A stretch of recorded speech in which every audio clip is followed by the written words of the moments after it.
Tok tok dur. Welcome buat kalian semuanya. Selamat datang dan selamat berjumpa kembali di podcast Iwang Channel. Di konten kali ini, di video kali ini tentunya mungkin jauh berbeda karena di konten-konten sebelumnya mungkin ya kalian juga nggak asing dengan salah satu member bintang tamu disebut bintang tamu bukan, disebut member bukan, nggak tahu lah. Cilangkung ya, karena di konten-konten itu dia selalu ada gitu kan. Cuman ada yang beda di sini, ada yang baru, yaitu beliau ini salah satu YouTuber juga sedang merintis ya, mulai sekali. sedang merintis menjadi seorang YouTuber dan mudah-mudahan sukses ke depannya ya. Jadi di pembahasannya tentunya di podcast ini adalah apakah menjadi YouTuber pada saat ini bisa berhasil? Jawabannya nanti kita tanya sama beliau. Karena mungkin beliau ini Mas Angga Imek ini salah satu YouTuber senior juga. Ya, dari Sebelum gua menjadi YouTuber, dia udah duluan menjadi YouTuber. Mungkin kita tanya-tanya gajinya berapa sekarang dan omset per bulannya berapa, kita tanya nanti ya. Dan satu lagi, bisa perkenalkan dulu dong. ya. Perkenalkan, nama saya Siti Mas Roah. Saya punya nama YouTube channel Roah Cilacap. Roa Cilacap.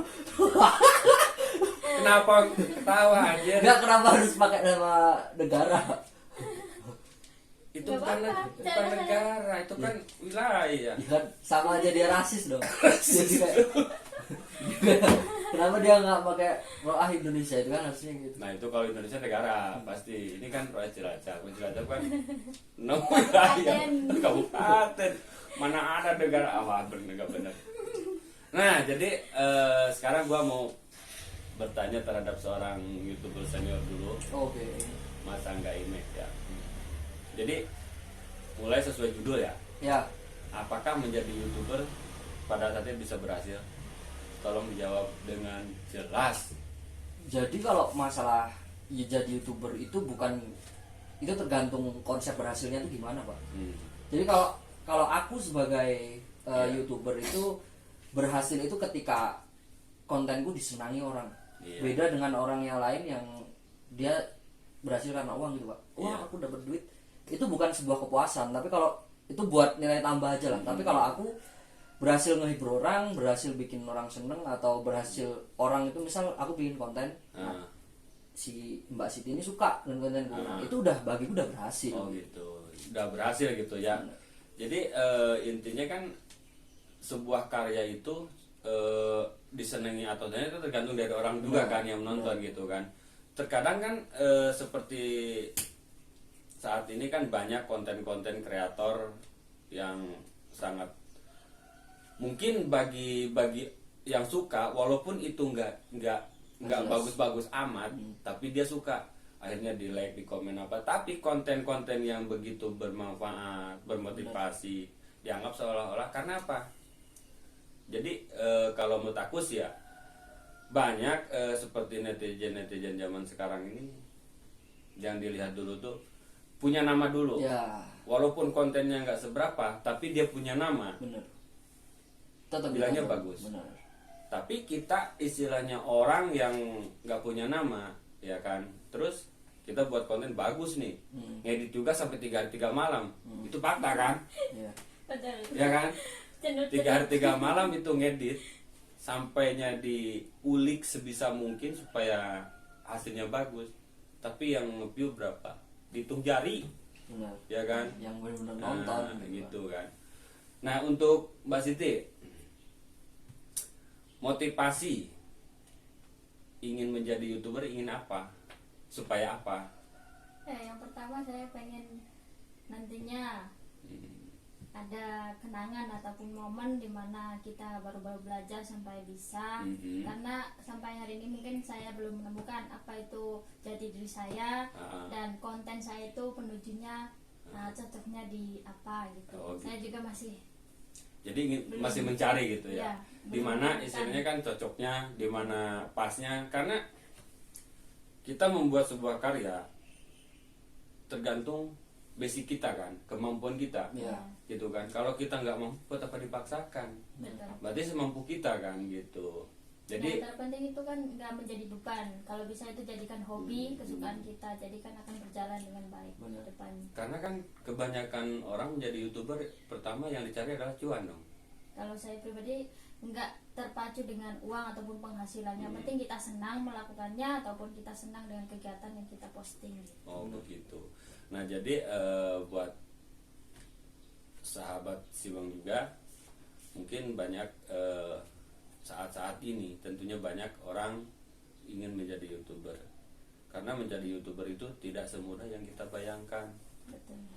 Pertama perlu kesabaran, yang Benar. kedua adalah bagaimana kita membuat konten tentunya kan. Benar. Kreativitas. Karena konten-konten sekarang ini banyak 1000, sejuta macam konten. Benar. Jadi Gitu kan. harus benar berpikir.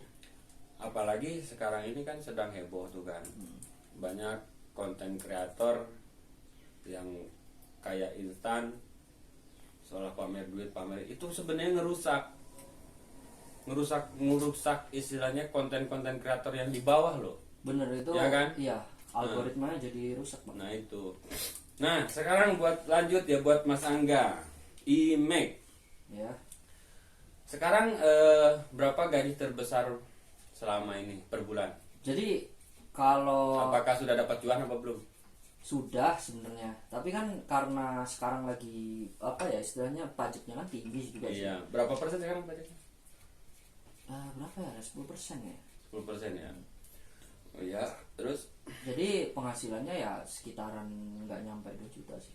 nggak nyampe 2 juta ya Itu tergantung banyak enggaknya yang nonton sih. yang nonton. Ya. Karena sekarang tuh ya bener kata Samen tadi, susah banget untuk kita tuh bikin konten apa gitu kan. Iya. Sedangkan konten aja masih kayak banyak orang yang pamer tadi, terus Yang merusak lah ya. benar. Hmm. Kita bikin konten, tapi sebenarnya kalau kita bisa konsisten dengan konten itu kayaknya bisa sih sebenarnya. Bisa berjalan lagi normal. Yang penting sabar aja kuncinya udah. Nah sekarang menurut sampean Mas Angga IMEG Iya, iya. ya. Ini kan tentang Mbak Siti juga ya. Jadi motivasi buat Mbak Siti juga. Oh, Kesan istilahnya, karena apa, menjadi seorang YouTuber itu kan nggak gampang juga tuh. Sampean sebagai senior tentunya punya inisiatif bisa memberikan suatu motivasi bimbingan Oh, ya. ke depannya bagaimana supaya membuat sesuatu itu bisa diterima oleh masyarakat. Oke. Gitu. Jadi kalau misal sekarang kita ngomongin apa sih yang diinginin masyarakat gitu kan, kayak mereka ingin video apa sih yang ingin mereka tonton. Kalau ingin yang cepat atau yang instan itu ya kamu harus menjelekkan diri kamu sendiri atau menghilangkan diri kamu sendiri. Cuman pasti ada. Tapi abis itu ada yang lebih gila hilang gitu. Tapi kalau kita bikin yang istilahnya ciri khas, kayak misal kayak siapa ya, kayak Bobon Santoso itu mas ya, atau si yang tukang mukbang itu siapa? Tan Boy Kun. Dia punya ciri khas. Punya ciri khas sendiri. Jadi kalau dia bisa punya ciri khas itu, wah apa sih ini, dia makan banyak. Nah, makan banyak berarti dia harus makan banyak terus. Nah, ketika kamu udah nemuin itu tadi, apa yang menurut orang pengen tonton, atau kamu bikin konten yang aneh menurut orang, atau yang seperti aku bilang dulu itu, kamu masak yang bahannya itu nggak bisa dimasak, terus bikin orang itu makan. Aneh kan? Ya, Sesuatu yang aneh. Contoh apa sih mas yang nggak bisa dimasak yang susah? Kayak misal apa itu? apa ya, kulit apa gitu kan, misal kulit jeruk kamu masak, itu dibikin biar enak. Nah, Gimana caranya? misal aku yang nyoba, aku nggak masalah sih jadi. Nah seperti banyak ya, seperti gua juga ngelihat ya konten-konten dari media sosial lain selain dari YouTube. TikTok atau apa gitu. Nah, seperti gedebong pisang kan. Nah, Iya. Pernah nggak masak gedebong pisang? Belum. Nah di situ kan kulihat itu banyak sekali loh. Karena apa? Itu kan suatu barang yang langka, yang aneh. Itu aneh. Jadi kayak misal apa sih yang nggak berguna? Misal kamu masak daun, pokoknya kulit lah, misal kulit apa kamu masak, itu kamu bikin nipu aja nggak masalah. Jadi kayak nanti yang makan aku misal coba dimasak dimakan, nah, misal aku makan dan aku nipu aja, wah enak nih loh. Ketika orang nyoba ternyata nggak enak gitu mas. Itu udah bisa dapat view gitu loh. Itu yakin sih aku dapat view kalau aku misal pengen kayak gitu sih. Tapi kan gini loh, kalau aku juga ya, menurut aku pribadi, karena menjadi seorang YouTuber itu kan tentunya mempunyai sisi positifnya dan sisi negatifnya ya. Dan menurut sampean sendiri Mbak Siti, kira-kira setelah menjadi seorang YouTuber tentunya ada resikonya. Kira-kiranya risiko apa yang Mbak Siti hadapi setelah menjadi, misal kedepannya setelah YouTube-nya sampai kan sekarang merintis YouTube, jadi YouTube-nya kebanyakan orang kalau sudah sukses, biasa dari nol kita sengsara terus tiba-tiba sukses nih, itu kan ada resikonya pasti kan. Apa menurut sampean resikonya yang akan datang, yang akan dihadapi itu seperti apa? Ya pastinya lingkungan ya, mungkin ada yang suka ada yang enggak, orang-orangnya lah yang mungkin dulu kita sering chattingan ataupun sering komunikasi kumpul bareng, nantinya lama-lama pasti akan jarang komunikasi, dikiranya sombong ataupun sibuk sendiri ataupun gimana. Nah tapi kalau Mbak Siti seperti prinsipnya dari awal itu cuma hobi, kayaknya nggak terganggu sih. Nggak terganggu kayaknya. Kalau misal ini sih, jadi kayak misal aku upload video semua mau, aku pengen upload video jadi bikin gitu. Kalau enggak ya enggak gitu. Jangan ditargetin, wah ini harus seminggu ini harus upload 2 harus 3 tuh. Nggak terlalu ambisius untuk. Jadi memang benar ya, sebuah kita menjadi seorang YouTuber tuh jangan terlalu berambisi. Jadilah sebuah hobi kan, begitu kan. Dahulukan hobi, masalah cuan ngikut belakang. Terakhir. Jadi kalau misalnya seperti Mbak Siti, kalau sudah ada konten ibaratnya yang menarik, yang oke, yang bisa diterima oleh masyarakat, tentunya sebuah konten akan naik sendiri, gitu kan. Contohnya seperti Mas Angga sendiri, sekarang banyak loh YouTuber yang ngikut seperti apa namanya, Super Sub ya, Super Sub. Terus disebutnya apa itu namanya, lupa aku. VPN ya. Sebenarnya itu memang instan, kata sampean tadi kan, memang instan kan, kita mendapatkan sebuah, wah pengen subscriber banyak nih kita beli, atau misal apa namanya, dapat Super Sub, misal dapat, kita saling, tapi itu kan semuanya nih yang hasil ke depannya. Jadi yang kita harus cari itu kan ke depannya. Jangan sampai kita membuat sebuah konten capek-capek tapi nggak ada hasil. Udah capek, yang nonton dikit udah. Iya. Kesel. Apalagi istilahnya waktu ngeditnya itu kan. Jadi ini kira-kira ya. Sekarang kan merintis ini udah capek nih, kita udah capek dari berjuang terus, berjuang. Tiba-tiba nih kita udah di tengah jalan ini. Berkarya dibilang YouTube ini. Tiba-tiba kamu merasa lelah, mau berhenti apa enggak?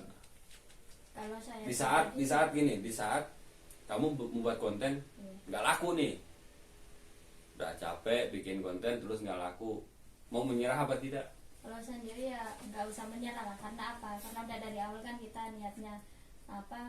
Buat kreativitas ya gak? Yang pertamanya, yang keduanya kan pasti mengisi waktu luang ya gak? Iya betul. Nah kalau misalkan kok nggak ada yang nonton, nggak laku-laku ataupun kok nggak booming ya teman-teman, kok nggak ada hasilnya gitu, kalau saya sih sendiri nggak akan mundur. Karena apa? Semua itu pasti ada ujiannya ya gak? Nah yang keduanya itu pasti kita harus ulet ataupun tekun, apapun yang kita bisa, yang bisa kita pelajari, coba kita ikutin teman-teman. Bagaimana sih untuk meningkatkan kita punya YouTube biar lebih naik lagi, biar bisa terlihat sama orang gitu. Tekun lah intinya, tekun konten, sabar dalam berproses ya kayak gitu. Karena ada nggak kepikiran ingin terkenal? Kalau ingin terkenal itu saya nggak ada sih ya, cuman kalau pengen yang namanya apa dikenal dalam hal yang membuat motivasi orang itu ada, tapi kan beda kalau kita Iya. pengen terkenal karena apa gitu, itu Uh-huh. beda menurut saya. Dan kalau aku sendiri ya, ini sebagai mungkin seperti Mas Angga dengan aku mungkin ya bisa dibilang ya aku juga belum profesional sih, masih belajar juga gitu kan. Cuman kita di sini tuh ibaratnya kita sharing, Iya. berbagi pengalaman. Karena manusia ini tidak ada yang sempurna, Sama-sama belajar. tidak ada yang pintar. Iya. Karena apa? Di saat orang ini pintar, pasti ada yang lebih Yang pintar lebih kan, begitu kan. Jadi buat Mbak Siti juga ya tentunya menjadi seorang YouTuber tentunya tidak mudah ya. Betul. Tidak mudah dan tidak gampang. Pusing Nggak? Pusing. Pusing.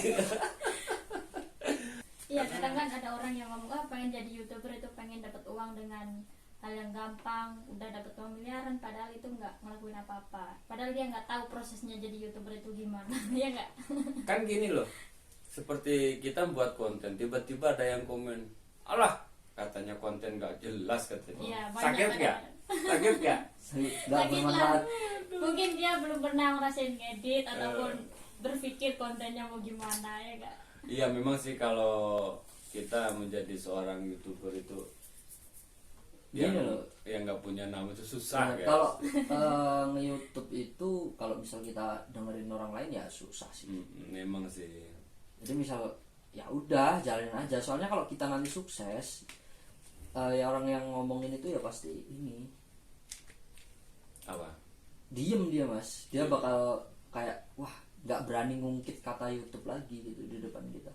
Soalnya sekarang juga tuh kayak marak ya mas ya. Mm-mm. Di tempatku tuh banyak loh teman-temanku yang main YouTube, dia berusaha pengen wah aku harus bikin YouTube gitu dia.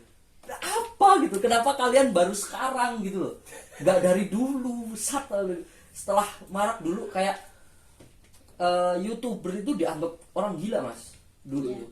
Jadi kayak ngapain sih kamu ngelakuin apa hal kayak gitu, bikin video kayak gitu, misal mukbang, makan kayak gitu buat apa sih? Tapi sekarang banyak youtuber teman-temanku nih yang kayak lu ngapa sih anjing, lu nih ngapa bikin YouTube gitu. Karena gini ya, seperti sekarang ini seperti yang konten-konten yang sudah ramai di media sosial sekarang ini kan seperti siapa itu si Doni Salmanan ya. Iya. Kalau menurut gue sih ya sebenarnya menyayangkan. Dia dapat duit instan, tapi hasilnya Ya sama sih. Ya, hasilnya instan, hilangnya instan juga kan. penjara lagi. Nah penjara lagi. Jadi kalau ibaratnya lebih baik kita berjalan secara perlahan, tapi kedepannya ada bisa buat, dan mudah-mudahan aja lah bisa dipetik hasilnya kedepannya tanpa merugikan orang lain dan bisa membuat hati kita senang, bahagia. Yang penting happy aja Gitu, sih. gitu. Jadi kayak aku itu kayak misal bikin konten yang kayak aneh-aneh gitu mas, itu bukan karena pengen apa ya, ya pengen upload aja, pengen bikin konten kayak gitu. Untuk Mas Angga nih, dari sisi sudut pandang menjadi seorang YouTuber, itu menurut sampean sudut pandangnya ini Iya. bisa dijadikan motivasi atau tidak? Dari sudut pandangku, Mm-mm. dari sudut pandangku YouTuber itu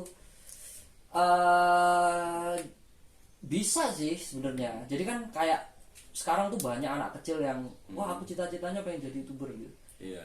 Itu tergantung dia lihatnya YouTuber siapa gitu. Tapi kalau dia lihatnya YouTuber yang benar-benar dia ada skill, ada motivasi, maksudnya ada kata-kata motivasinya, ada unsur mendidiknya, itu ya bagus. Tapi kalau dia nontonnya Atta Halilintar udah Beda lagi. enggak. Itu bukan cita-cita bos, cita-citanya harus kaya dulu baru. Iya. Kan kan kita ini kan di apa namanya orang kelas menengah ke bawah, bukan menengah ke bawah ya, miskin gitu aja. miskin aja. Ya iya. Iya. Kalau menengah ke bawah, kalau menengah Ya, kan bener. masih mampu, Nah, mampu, bener. ada. Ada. Disebut menengah itu berarti kita ini tergolong masih punya. Ya. Ini Dan miskin. cita-citanya pengen jadi atas. Berarti kalian harus kaya dulu, baru konten kayak dia. Nah itu. Tapi kalau kontennya misal kayak si Brian Furan, dia itu bikinnya ya di rumahnya dia gitu mas. HP dulu modal awal. Tapi dia sekarang dia tuh ya subscribernya memang cuma 5 juta. Tapi view-nya ngalahin Atta Halilintar. Kan gila ya. Gila. View-nya bisa 2 juta per video, 5 juta juga. Itu yang aku sebagai motivasi ya dia itu. Dia itu ya. Bukan Atta Halilintar yang wah kita punya mobil bos nih. Apa coba? Nge-vlog tanpa diedit bos. Ya Allah. Adik.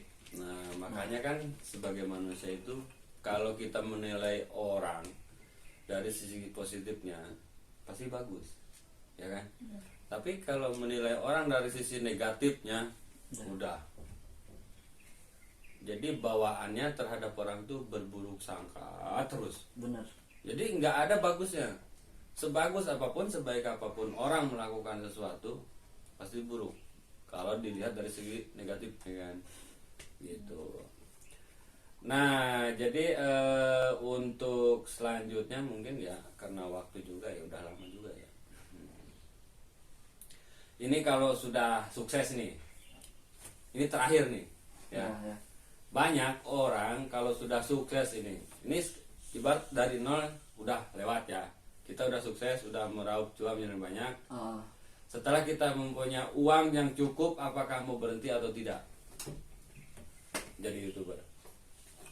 Ya senior. Loh, Buat saya pribadi ya, kalau saya ya karena udah niat ya, yang pertama itu suatu saat nanti saya bisa sukses di dunia YouTuber ya, moga-moga bisa tercapai ya. Kalau sudah tercapai nanti saya berharapnya ya saya akan lanjut terus. Karena apa, dari awal kita udah merintis dari nol, masa sudah yang Udah namanya sukses sukses berhenti ya, itu juga buat apa kita dulu berjuang kalau udah bisa kok langsung berhenti, ya enggak gitu ya. Mantap. Biar lebih bermanfaat lagi ya, kita itu buat motivasi, terus buat tetangga kita semuanya kita kalau bisa bantu jadikan kampung YouTuber juga nggak masalah. Oh, masa enggak? ya kalau aku sih mungkin kalau dari segi kayaknya nggak bakal ada berhentinya sih mas. Jadi kayak gini loh, misal aku udah nikah ya, udah punya anak, udah ini, itu kayaknya aku nggak bisa berhenti mas, karena mungkin ya di otak aku itu banyak ide. Jadi ide itu harus diaplikasiin di suatu platform, atau entah di Facebook, entah di Instagram. Mungkin kayak orang-orang kan dia bikin YouTube itu dia harus nyari ide. Kalau aku enggak mas, itu udah ada di otak aku, dan ini mau gimana, tinggal kadang aku bingung ini perannya nyari orang gitu, atau bikin video sendiri atau apa, itu mas bedanya. Kalau orang lain kan harus bisa bikin video apa ya gitu. Kalau aku enggak, udah ada di otak. Mungkin yang nggak bisa karena aku mager bikin video, ya magernya itu malasnya. Malas. Karena penyakit malas nggak ada obat. Kadang Jangan kadang kalau Mas Herman kerja gitu nggak ada temennya, aku bikin video sendiri loh. Itu yang bikin capek itu karena bikin video sendiri. Jadi segala sesuatu menjadikannya sebagai edukasi dan pengetahuan untuk orang lain, gitu kan.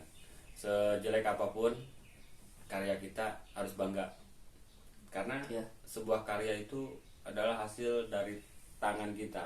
yang penting tidak merugikan orang. Nah itu.